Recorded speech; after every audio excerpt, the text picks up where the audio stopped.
Okay. Okay, so we have a really fascinating guest, our next guest, who's going to give us more of an insight into the work that she does and has done for many, many years. Janine Mitchell's the founder of Change Success. It's a global wellness consultancy. Janine walks for a talk, and I think it's really important and we've had many guests on this show. We've interviewed people across a broad range of areas. We've interviewed athletes, sports people, people in the field of psychology. Many, many people have come on board the show and shared some really interesting insights. And today we're in for a treat. Janine, welcome to the show. Great to have you on board. Thanks for having me. It's great to be here, Jimmy. Good to see you again. Absolutely, Janine. Absolutely. And if we start from sort of the beginning, Janine, it's really interesting your pathway to where you are. There's been, some twists and turns, and but I think that if we look at the defining moments for you to get to where you are now, some of the key to turning points, could you share with our listeners what's been the turning points for you to get to where you are today? Yeah, sure. Yeah, great question. There was one huge turning point for me actually back in 2011, which for me changed everything. So back then, I was working in one of the most stressful jobs. I was working with high risk offenders in prisons across the UK, and I'd lost my dad at a young age, a couple of years earlier, and I was in this at the time I'd lost my dad. I got involved around that time in this relationship, and of course, at the time I was juggling this very stressful job. Lost my dad to cancer when he was 60, and my defenses were right down, in terms of where I was at and everything else. And I met this guy at the time, and it was just what I needed because I was so stressed out. I was dealing with all this kind of stuff. Met this guy, kind of fell for him straight away, but quite quickly into that relationship, things became abusive, and we actually did end up getting married. But there was so much going on at that time for me, as I say, juggling this very stressful job, being in this abusive relationship, and recently lost my dad to cancer at a young age. And there was so much going on for me at the time. I was just balancing so much, the job, this relationship. And I've actually talked about this openly over the years. I delivered a talk for many years across the UK, actually. I'm actually based over in Bangkok, Thailand now, but we'll get to that in a bit. I've been based out in Southeast Asia for the last, coming up to 3 years now, actually. But I'm from the UK originally, as you can tell. But yeah, so there was a lot going on. And I, because I've talked about this openly over the years, when I was in this abusive relationship, I always used to be one of those people that say, "Oh, that'll never be me." I'd never get involved in something like that. And I used to work with, they were all high risk offenders, and I worked in very deprived areas of Liverpool and Manchester. And the types of offenders I worked with were murderers, sex offenders, violent offenders, drug dealers, gang leaders, very serious offenders. And I actually work with domestic abuse offenders as well. And as part of that job, the first couple of years, I used to work with victims. So I used to go into victims' homes, and, Mhm. you know, they would share with me. I'd sit in their front rooms for hours on end. They'd share how their lives were just wrecked by this one offence or a string of offences. So whenever I work with the lads that I work with, they're all men, by the way. I was very victim focused because the start of my career was very kind of focused around that. And within this job, you were very, because you had such a large caseload and you had such serious offences that you were dealing with, you were working very in depth with these men on a one-on-one, week in, week out, for some of them for years on end. And I had really high caseloads, 70 or 80 at a time. So the reason why I delivered this talk, because I did finally manage to get out of this abusive marriage. It took me several attempts, but even though I was in this relationship, I think because as I mentioned before, I was in such a vulnerable position because I was so stressed out. I just lost my dad. I was kind of the one pulling everyone together. My mum, she'd lost her husband, my brother, and everything else. And it all kind of fell to me. And my partner at the time, he was actually at the start, he was like really helpful. And I was like, this is great. This is just what I need. But things declined very quickly. And The reason why I've spoken about this openly over the years is because even though I was working with these domestic abuse offenders and teaching them about all different types of offences and how their victims were affected, I couldn't actually see that I was in that relationship.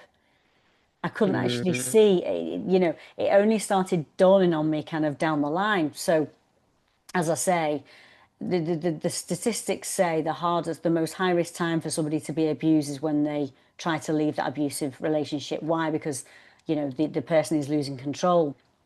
So, fast forward, after several attempts, I did manage to leave that relationship, but had I really left?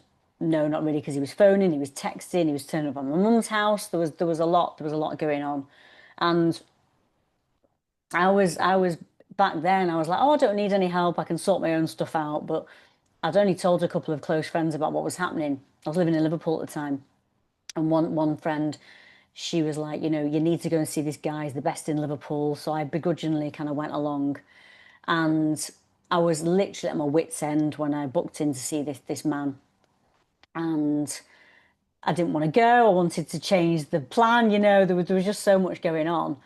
But I went to this session, and during that session, and at the end of the session, I think I cried through the whole thing. But at the end of that, we had this one conversation, and it was a huge turning point. I say that conversation changed my life.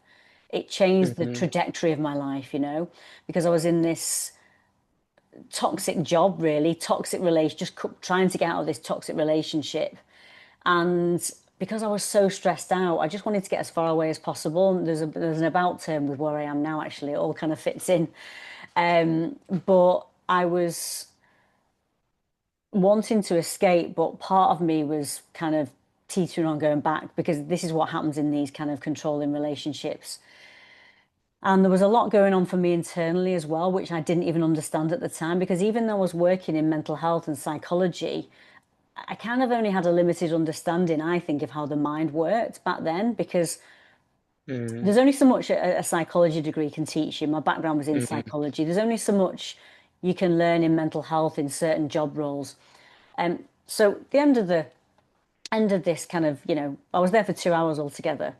At the end of that kind of session, I felt better. It was a Friday night. It was about 6 o'clock on a Friday night, and I was about to, head home. And my plan was I just needed to get away as far as possible, just to book somewhere and go away so I could just kind of get my head together. Because, as I say, my ex-husband was turning up at my mum's house. He was phoning me, texting me. I just couldn't escape, even though I kind of had escaped, right? mm, And this is how kind of toxic it was. And I was about to go, and had this. The Eamon, his name was, turned around to me and he said, "Can I just say?" He said, "There's one word today you've said about 20 times." And this fits in with what we both do. And I said, what is it? And he said, "You keep saying the word try." And then we had this mm, whole conversation about, actually, the reason why I was saying I'll try and do this, I'll try and do that, I'll try and do the other. I've been walking through life giving myself an excuse. Not it's a critical NLP kind of technique, isn't it? I didn't know this mm. back then, but I Yeah. was walking through life, giving myself an excuse. I'll try and do that. I'll try and do that. I'll try and do the other. And we had this whole conversation about that, what that meant. And when we did, it was like a light bulb went off. I Mm, was like, oh wow, I've been, you know, saying these words to myself, and he explained about how it's connected to deep beliefs and all this kind of thing. So when this light bulb went off, I was like, oh, and I just kind of stood there, kind of almost a bit stunned. I was like, right, it was such a defining moment for me. And then my intention was to go to the doctors because I was so stressed out. I couldn't face at that moment in time. I was in such a mess. I looked about 10 years older than I do now, and this was about 14 years ago. mm, I couldn't face the job. I couldn't face a day. I just couldn't face anything. But I knew I needed just to get away because I was in such a mess emotionally, psychologically, just in so many different ways, juggling all this stuff. So I was about to leave and I felt a bit better. And, Eamon said, "What are your plans now?" I said, "Well, I'm going to relax for the weekend. On Monday, I'm going to," and I could feel the word try about to fall out my mouth, right? And, mm, and, and he, mm. and he just looked at me and I went, oh, okay, on Monday I'm going to go to the doctor. I'm telling you now, Jimmy, if we hadn't have had that conversation, I 100% believe I wouldn't have gone to the doctor. I would have made up an excuse. Oh, the doctors are too busy to see me. I'm not important Mm, enough. They've got more important things to deal with. But that conversation, and I probably would have gone back to my ex-husband because I was teetering, right? Because he was so, you know, what's the word? He was very convincing. If anyone mm, met him, he was very life and soul of the party, very charming, very funny, very, buying all the champagne, it's very, very easy to kind of manipulate, right? So mm, so I said, right, I'm going to go to the doctor. And I almost had to pretty much force myself with everything to get to that doctor on the Monday morning. Um, and then he signed me off work for a bit of time. And that day I went on the internet, I booked a flight, and a couple of days later I flew out to Bangkok, believe it or not. I thought I need to get, where can I go? I'd only been to Bangkok a couple of times, but I needed to mm, get away. And yeah, a couple of days later I flew out to Bangkok, and then I traveled all around Vietnam on my own. And I took the SIM card out my phone before I boarded the plane, and I hid the SIM card because I knew my ex-husband would be trying to contact me and all this kind of stuff.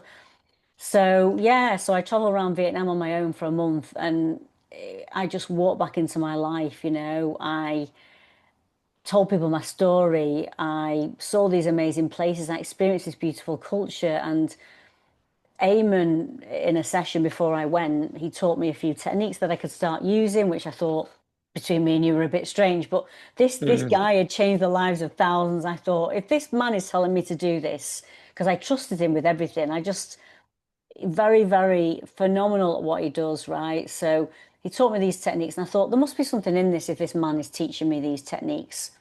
And I started mm, to use them on the trip, and they helped me get more centered. They help me let go of stress. They help me be more at peace. And that month changed everything, It was a huge defining moment for me, that one mm. conversation. Yeah. Yeah, no, it's really powerful, Janine. So you've got, unless if we think of a stress scale, you've got all the stresses there, the passing of your dad, the busy relationship, and the work that you're doing too. Is it probably Mm. doesn't get much more stressful than that, to be fair. And I'm guessing possibly there might have been sort of um, not having that sort of respite. If you're in that abusive relationship, then you're going to get that sort of transference in terms of the people you're working with. And so you end up going to see or getting some therapy, and you sounds like you kind of broke a pattern there, Janine. You used the word try, and you broke this pattern. You sort of went for it. And I know you spoke about sort of transformation. I think that probably illustrates transformation, to sort of turn things around, turn things on their head. And no doubt some of your experiences have sort of shaped the way you work. I'm sure, but you can be the best judge of that, really. But how much Mm. of what you experienced, Janine, and you mentioned obviously you can sort of do all the studies, but I think life experience, lived experience, is something completely, different. Yeah. Um, but how much of that sort of had an impact on the way you work? And I know you sort of work with people and you work on transformations. And can you maybe discuss with our audience, or what does sort of the transformation mean? What does that involve? And how much of what you experienced in your life you sort of took forward, your lived experience? How much does that influence the way you help people transform their own lives?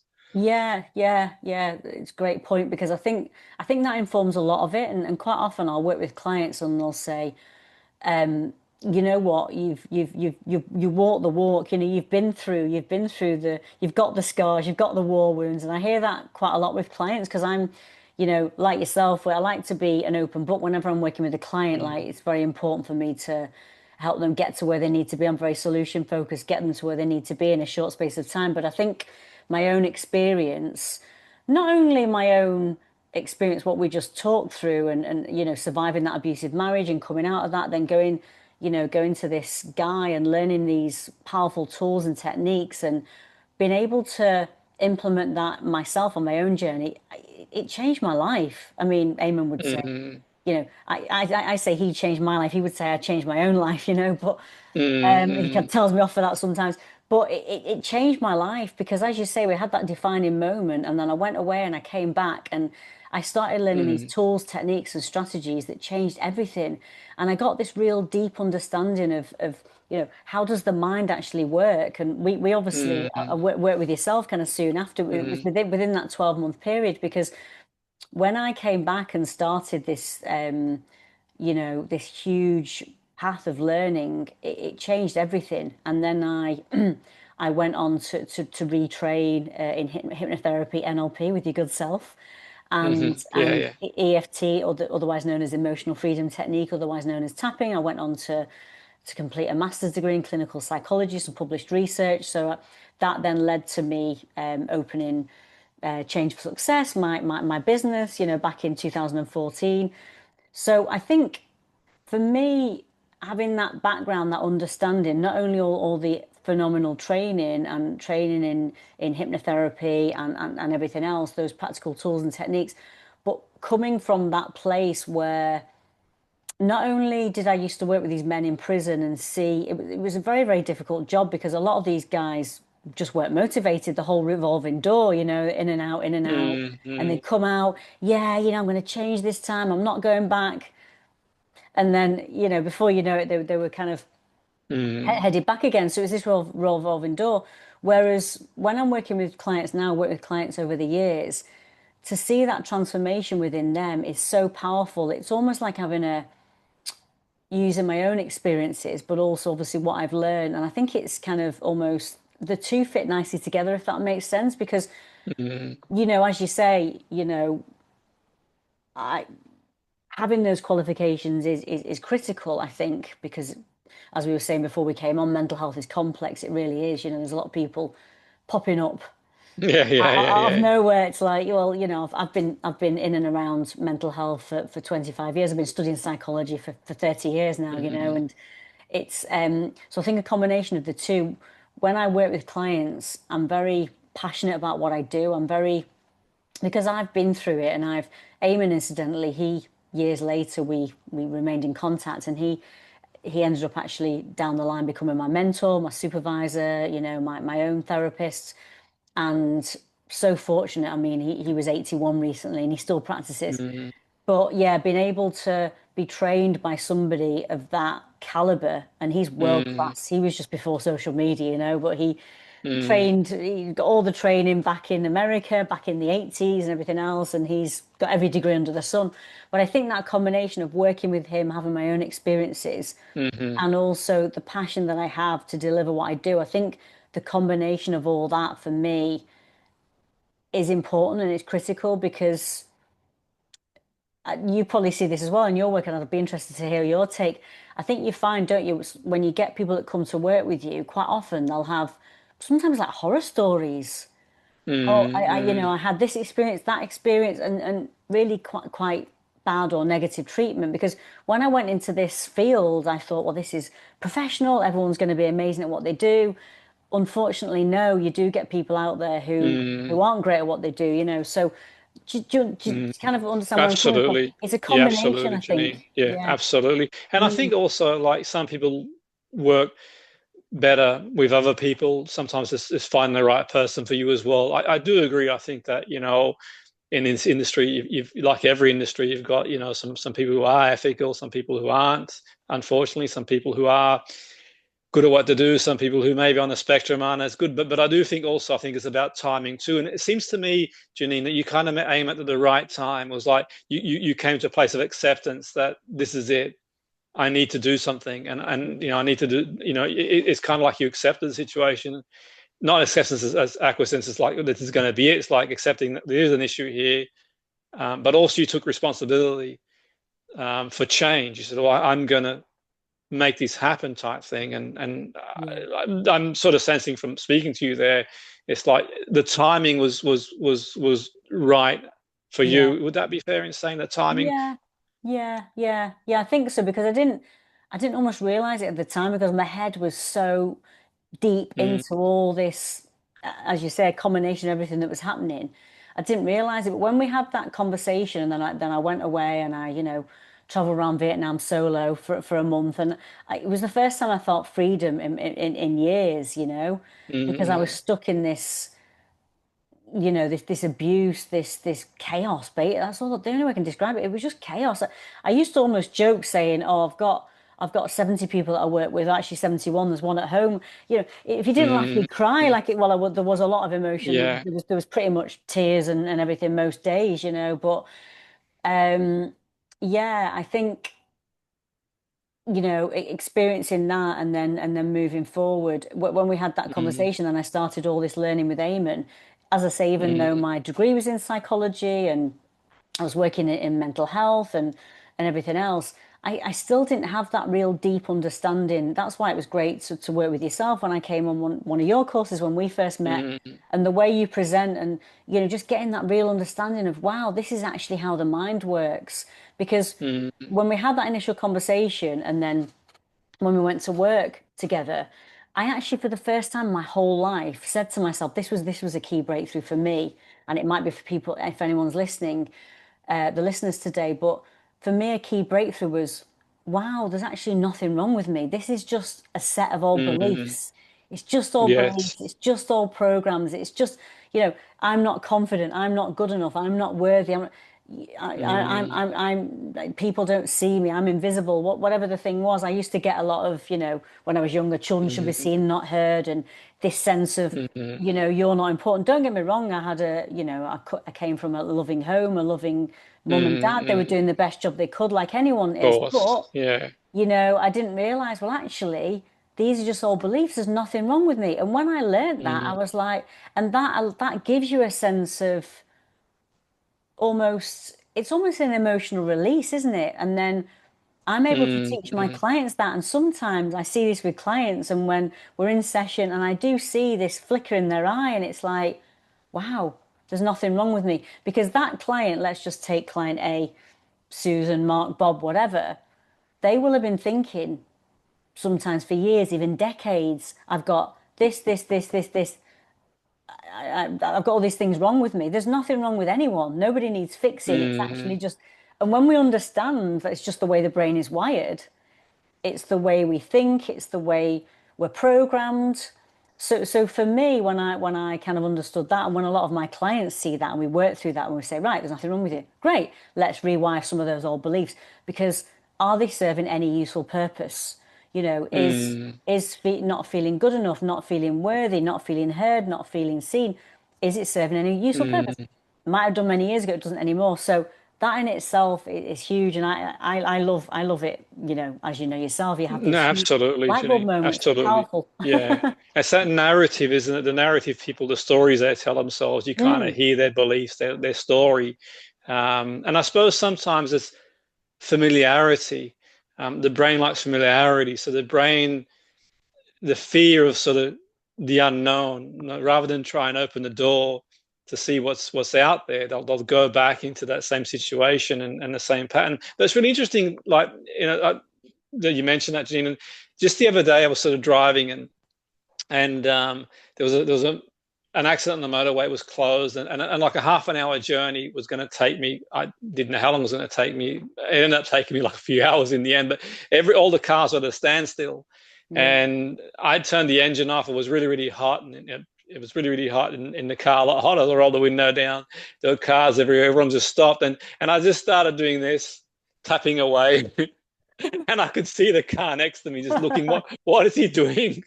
But I was just EFTing myself to just calm down. There's nothing I can do about it. Yeah. And it is what it is. And yeah, the compassion, I'm hoping that whatever the accident is, the people involved are okay. But I know the EFT is a big part of your work. You're integrative. But if we can maybe talk about EFT, Janine, what sort of how does that influence your work? And I know you work really high powered business people Yeah. who no doubt go through all sorts of different pressures. But can you give us insight into EFT, what your take is, and how that influences your work? I love that example, by the way, because I use that example with clients to say, look, if you're stuck in a traffic jam, you can be really mad and go and like swear and shout, but it's not going to make the traffic jam go any Yeah. faster. You could just relax and maybe just No. do a bit of tapping. So I love that example. Yeah, so EFT, otherwise known as emotional freedom technique, it does inform a lot of my work. But again, as I mentioned earlier, when I first met Eamon, I think it was on the first session or two, Mm, he said, I'm going to introduce you to this. And I was very, very skeptical. I was like, mm, what is this weird stuff like tapping on your face? But because he was teaching it me, I thought there must be something in this because this man knows everything. Like mm, he's mm, trained in every modality. He's got every degree under the sun. He's changed the lives of thousands. So, mm, and he said, you can when you go off to Vietnam, you can be using this on the plane, by the beach. It'll just help you feel more relaxed, feel more at peace, feel more centered. So I thought, well, I'll just start using it, give it a go. But even when I went on my first training course back in 2012, I was still really skeptical. I was like, well, but mm, the trainer, I was trained by Tanya Prince. She trained directly with the innovator of EFT, Gary Craig, and she was phenomenal. And she'd talk about all these success stories, and I thought there must be something in this. But now, all these years later, I mean, I've worked with so many clients around the world who, and even I'm surprised by what I see. Even now, all these years later, it it's phenomenal. It can help with anything from clinical depression, PTSD, anxiety. I've had clients who can't move because they're having multiple panic attacks a day, go from that mm, to a couple of weeks later, not remembering they last had a panic attack. It can work with so many different issues. Why? Because it actually, it actually, like hypnotherapy and NLP that we were talking about, and this is why I like the three techniques combined. It actually allows us to rewire our brain because it works with the directly with the subconscious part of the brain because it bypasses the conscious part. And when I actually completed my master's in clinical psychology, my research conducted allowed me to look deeply into the science behind EFT because I'm like you, I'm a science type of bit. I like to know the science. I need to know the science. What is the yeah, yeah, science, yeah. right? We're both like I love the academic part. So it allowed me to really delve deep into the science and the science for EFT tapping has really progressed in the last kind of 10, 15 years because this was innovated in the late 80s. But I Mm, always say, everything was new at first. I remember when my uncle started studying psychology when I was very, very young, and family saying, "Oh, what's he studying that for? Get a proper degree." So, like people have always been very skeptical when something appears. I mean, psychology's been around for years, as we know. mm, But yeah, so when I studied the science behind this, and that coupled with then producing the research which got published in a peer-reviewed journal, which is pretty cool. brilliant. Well So done, Janine. thank you. Congratulations for that. Yeah. Kung Ka, as we'd say in Thai. Yeah, yeah, Yeah, yeah. thank you. But yeah, I appreciate that because understanding the science, but being able to, because a lot of my clients come in and they are skeptical. And I'm like, look, Mm, just kind of give this a go.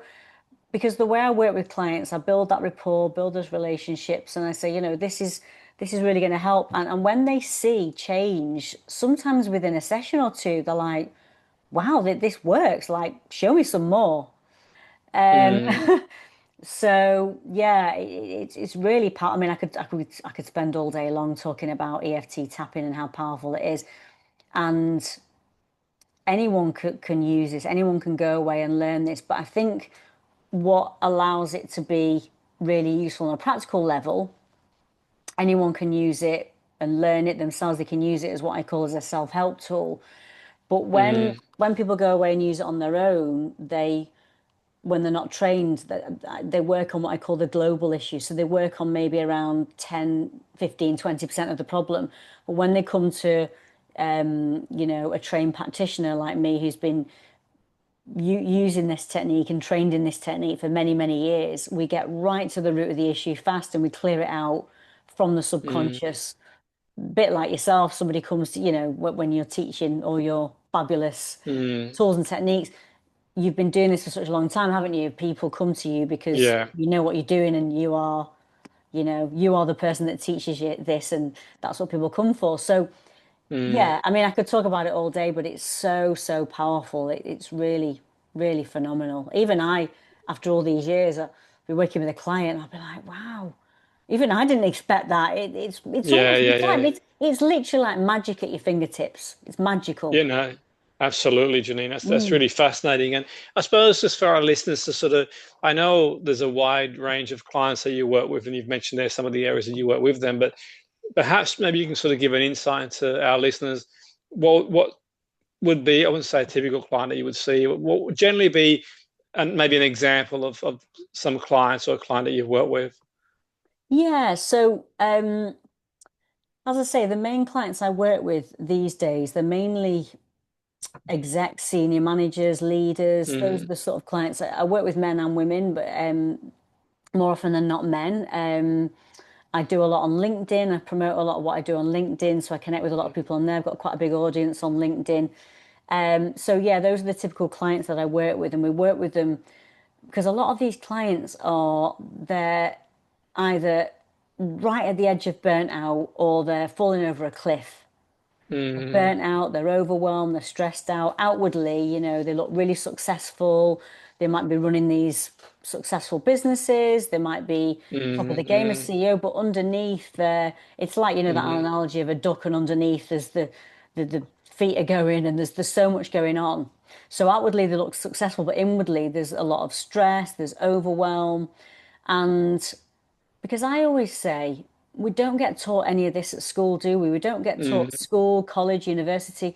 There's more now, I guess, but we don't get taught how to look after our mental health, our well-being. mm, So quite often people get to this point, outwardly they're successful, but have they actually done any inner work on themselves, any inner mm, mindset mm, work, any work on managing stress, any work on understanding what anxiety is or trauma or, mm.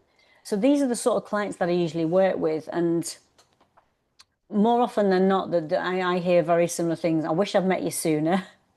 Mm, I wish I'd done this work. And like you said before, when I did that work back in 2011, that was at the right time for me. I probably wouldn't have been ready a year before, 5 years, 10 years. I think we always do this work when it's right for us, don't we? So yeah.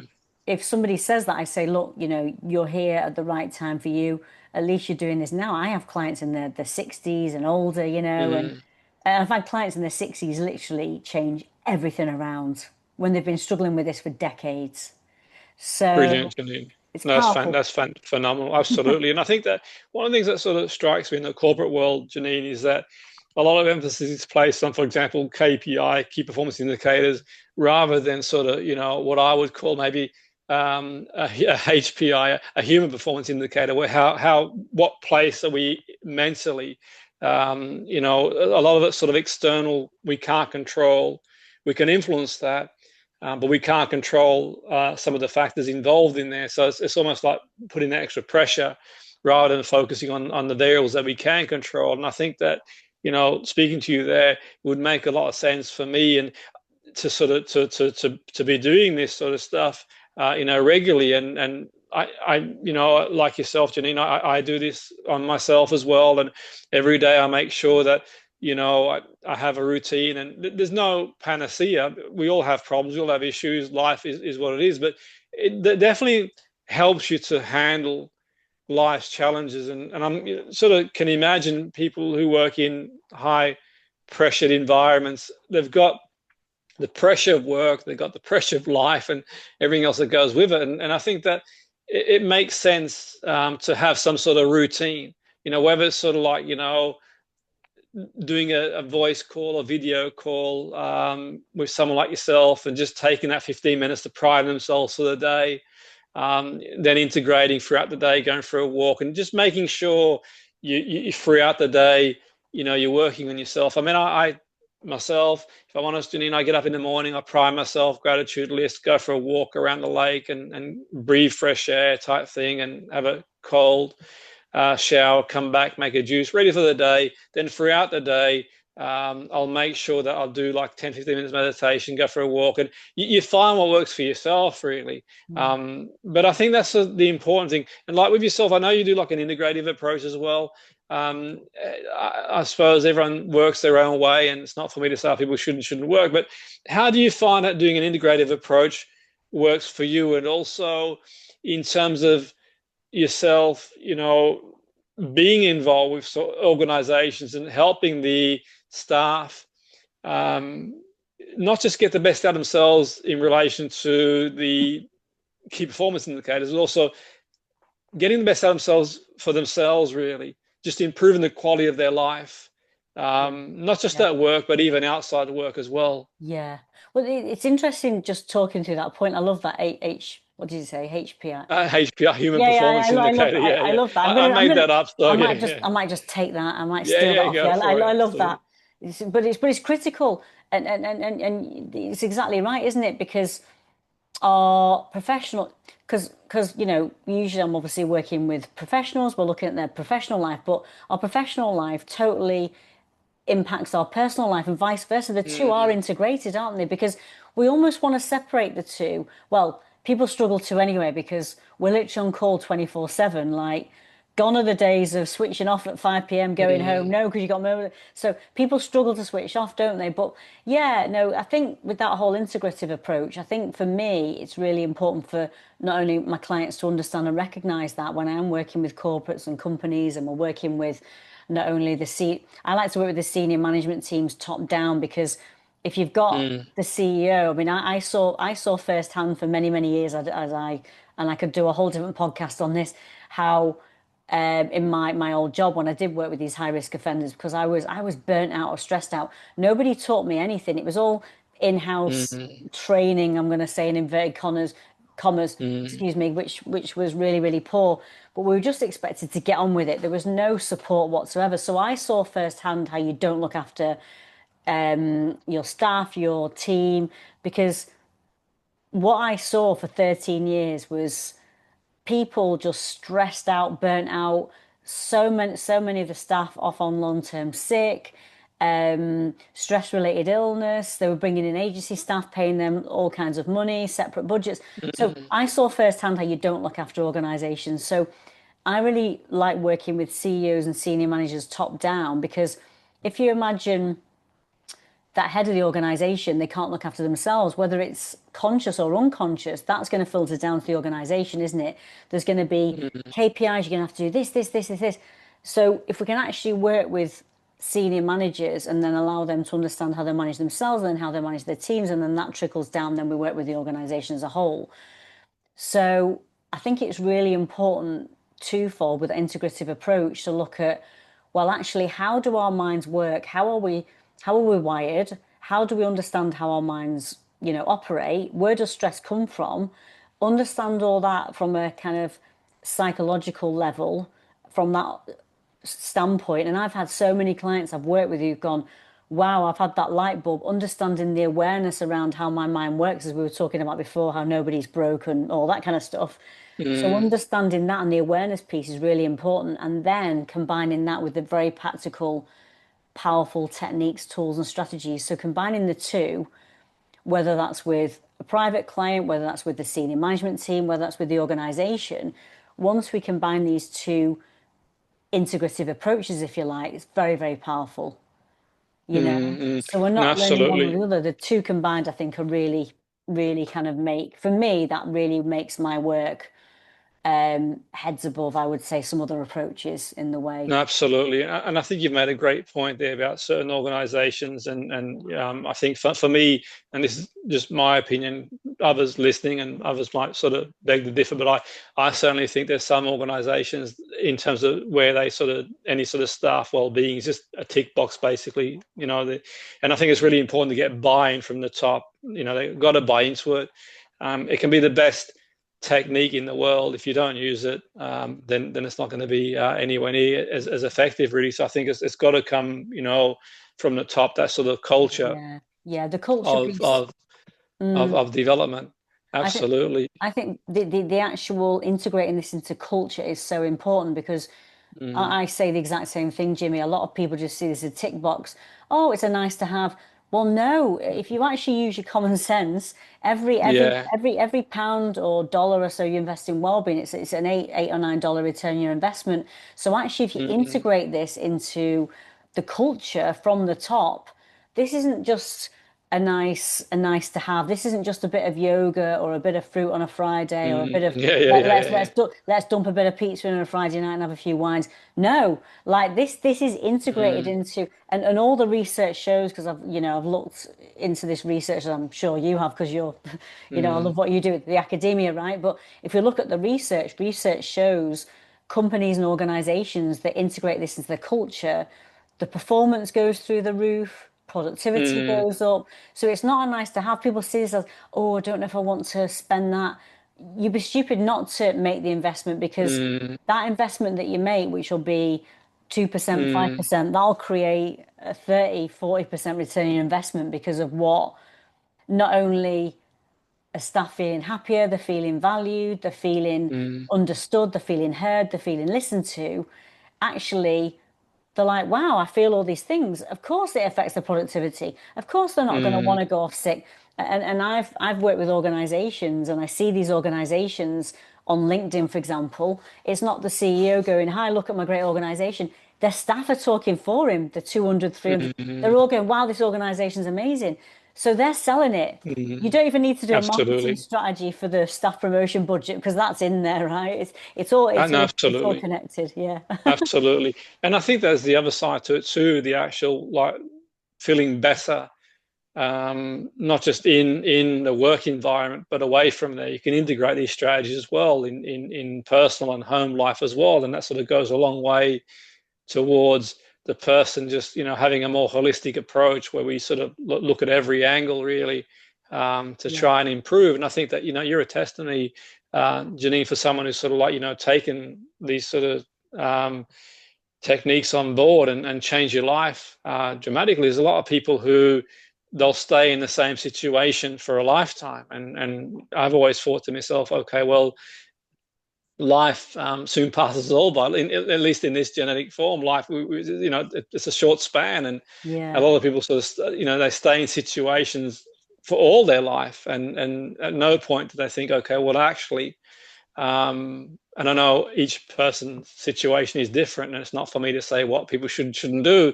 But Mm. the point being, if someone is sort of stuck in a situation, I think this is enough inspiration for them, Janine. You're sharing your story to say, well, you can change. You don't need to be in that situation forever for a Yeah. lifetime. Yeah. You can actually decide one day, well, this is not for me.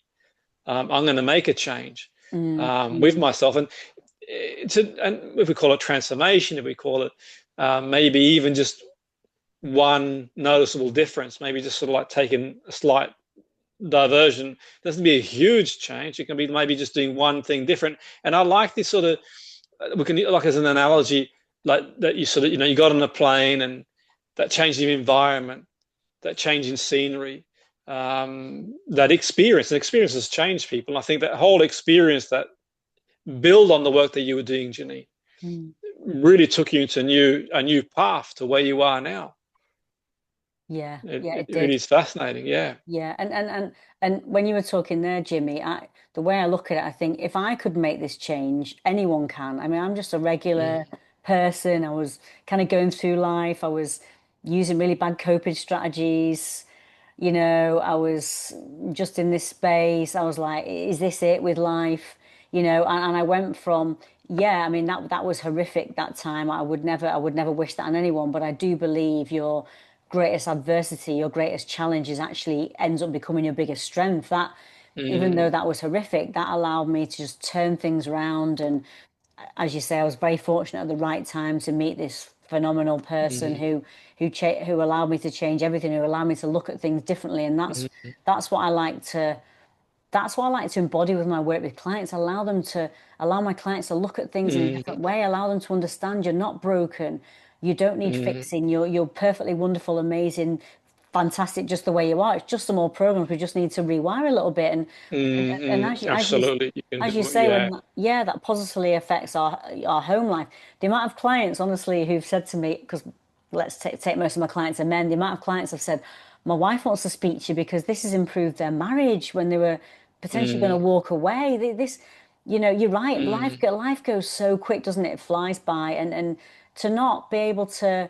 make these changes within yourself, to give yourself that time to invest in yourself. mm, And like you said there, Jimmy, you start your day with this brilliant morning mm, routine, and that sets you up for the day. And it's really powerful, isn't it? And I think being able to have that understanding, that insight, as we're both fortunate to have, mm, that insight to how the mind works and how we're wired and how we behave and how we interact. And I learned a lot from yourself, but as well. And I mm, just feel so fortunate to have these learnings and been able to facilitate this change for phenomenal clients around the world. And I do feel fortunate to be able to do that, because I genuinely, when I do this work, it genuinely doesn't feel like work, because I just love it so much. I mean, I've got people in bad places sometimes, from potential suicidal thoughts to clinical depression to severe anxiety. But to see clients make such a change, sometimes within mm, within the first session, I'm like, wow, mm. I'm so fortunate that I get to deliver this work and I get to help those clients make those big transitions in often a short space of time. It's very, very rewarding. I'm very fortunate. No, absolutely, and life can be challenging. Life, so we go along this journey in life, and no doubt, a lot of people, I mean, I'm sure all of us have been in that situation where things are going, really, really well, but then something comes up, and I think sometimes it's for me not waiting for that event, sort of, making sure it's almost like I use the analogy, Janine, it's a bit like, say, eating nutrition food. You don't eat one meal, you're nutritious. You don't do one training session in the gym and you're sort of like in great shape, whatever. You need to Mm, keep at it. yeah, And I think sometimes there's almost like a misconception where and I know you can make a big breakthrough in a short time, but I think equally moving forward, it's important to sort of carry on working on yourself. What's your take on that, Jenny? Do you think sort of it's important that people, yeah, you got to keep on work on yourself, just as you sort of would if you want to train something specific, to get fitter, for example, maybe run a marathon, whatever, you're yeah, training on a daily basis. If you sort of look into sort of like, people looking to reduce weight, they change their diet, or what they eat, I should say, yeah, and sort of, I suppose, like a mentally, what we consume mentally. And what's your take on the importance of sort of like making sure that it's a life change, yeah. that the person takes a degree of responsibility and makes sure that they deploy techniques throughout the day, Yeah, and obviously, if they do need help, to obviously come back and or which what they decide to do. But it's really important they sort of keep at it. yeah, that's really critical, isn't it? Because like the point you mentioned, if you think, right, it's January the 1st, I've got a big goal. I want to get a six pack. I'm going to go to Mm. the gym. And then you go once, oh, where's the six pack? No, you've got to Yeah, be yeah, going to yeah, the yeah, yeah. gym regularly, So it's like anything, you have got to keep this work up. But it doesn't need to be kind of going to the gym for 3 hours, 5 days a Of week to get course. the six pack. It could be integrating, as you said yourself, integrating a Yes. nice morning routine. For me, I practice tapping a lot myself. I do meditate. Mm. I do meditate every Yeah. day. Just integrating the morning. I mean, I've got a wonderful routine here. I use my rooftop pool and I head to the pool in the morning after Brilliant. for half an hour after my meditation, which is great. I eat healthily, set the day up. Brilliant. But yeah, you're right. It has to be part of your lifestyle. And I love when I speak to clients. Sometimes clients will get in touch with me from years ago, and the way I teach them in the program, right, you've got all these powerful practical tools and techniques you can use in the program, but then you can utilize these and integrate them Mm. into your day. And it doesn't need to be hours. It could be 5 minutes in the morning. It could be, 10 minutes at lunchtime. It could be 5 minutes before bed. It could be as simple as that. Mm. But the amount of times clients will connect maybe over Christmas. Happy Christmas. How are you? Mm. Oh, Janine, things are great. I'm still using, those techniques I'm still using XYZ. I went in to see some corporate clients last year when I was back in the UK. I'd worked with them the year before, and we were having a meeting in the boardroom, and some people popped their heads in. Oh, hi, I'm still using those things that you taught me last year at Mm. XYZ. It's going really great, and thank you, and it's changed my life. And it's really, really powerful to see, because it doesn't need to overtake your life, but I think if you can just integrate that, it's Absolutely. really, Absolutely. really Yeah. powerful. Yeah, no, absolutely. No, I completely agree. And I think it's sort of, yeah, it's finding that sort of balance really where I know obviously there's a lot of time is one of them. There's a lot of things competing for our time throughout the day. But people will sort of scroll on TikTok for an hour without even realizing it. People will like go and say, what sort of, you know, and it's not for me to say what they do with their time, each to their own type thing, but they'll be watching like, mind-numbing YouTube videos. Mm. And I'm all for like having downtime and relaxing and doing all that as well. But I think that there is, and I think that it's not a question of like, it's like the I saw a quote one time about if you don't have 10 minutes to meditate in a day, you should be meditating for an hour type thing. Yeah. Because it goes to show that, it is really important that we look after our well-being. And I think that you made a great point before about sort of schools, educational establishments. And, I work in education. So I'm not sort of having a go at anyone in the field. They all do a great job. But the reality is, Janine, I think that the way things are geared up from an educational system perspective, the whole world that we live in is not geared up for our mental well-being, unfortunately, and that's just it is what it is, and that's not going to change anytime soon. So just in terms of the way people live their lives, the sort of the pressures of life, and you Mm. know maybe one day in the future things will be different. But as they stand today, people have got to, get up and pay the bills, and they've got to, pressure of work and keeping a job and financials. There's a lot of things, a lot of stressful things, and that's not even mentioning people's like, life events that happen as well to deal with too. And I always felt that, okay, if you can learn to do some of these things, you're in a better place to deal with things when they do arise, because they will do, no matter who you are. No one's going to get through a lifetime where nothing's going to happen, and I'm not saying that this is the answer. Should something adverse happen to someone, and obviously, get the proper help necessary. But I do think that it's like any muscle. The more you work on it, the stronger you become, and the more you do, like you mentioned before, the swimming. And I started doing around the pandemic time. I started doing breath work, Janine. Mm. To sort of I started like looking at breath work and spoke to a lot of people in that area. And it's part of my day now. I spend like, 10, 15 minutes a day. And I'm not saying other people should do what I do type thing, but I do different types of breath work, and it really works so good. Mm. So for me, and it might be different for other people, but the breath work is amazing. But I make sure that every day I take time to just come back to baseline, do breath work and that sort of stuff. So, and bit by bit over time, you see the difference. Mm. So you see the difference over one session, but you see the difference also like over time as well. So I think it's really important for that. And in terms of yourself, Janine, sort of going forward, I know, like you've really changed your life. You're out there in Thailand. It's an amazing move for you. What would you say your vision is going forward? Only share what you're comfortable sharing, but Yeah. you're at the point where you are now. You've got this global consultancy. You work with, CEOs and a lot of different people across a broad spectrum Yeah. of people that you work with. Where do you sort of see your vision, Janine? More of the same, I'm guessing, is sort of keep building on what you're doing, or Yeah, yeah. So the reason why I moved out here is my intention is to set up a wellness center out here. I mean, I'm based in Bangkok at the moment. It's going to be somewhere in distance of Bangkok, maybe down the coast. But the type of mm, clients that I work with, day to day, those are the sort of clients that will attract and will market to, and will bring in and to stay with us for a week and just do some just a, have that chance just to switch off, and B, allow them just to get out of that rat race and that overwhelm and that burnout that we mm, were talking about, and allow clients to come and stay with us for a week and just switch off. I mean, you've been to this part of the world. I mean, it's mm, it's it's it's it's yeah, magical, isn't it? I first came here by mistake over 20 years ago, and the minute I set foot, that's a story for another podcast. But the minute I mm, I literally, set foot in this country, I was like, wow, this place it's just got this mm, magical energy to it. yeah, And it still feels like this to me over 20 years later. So I want to really encompass that and bring that into the experience of what people will experience. So that being able to switch off, that relaxation, that peace, and just bring in that sense of release and that sense of stress just melting from your body. And yeah, I really see.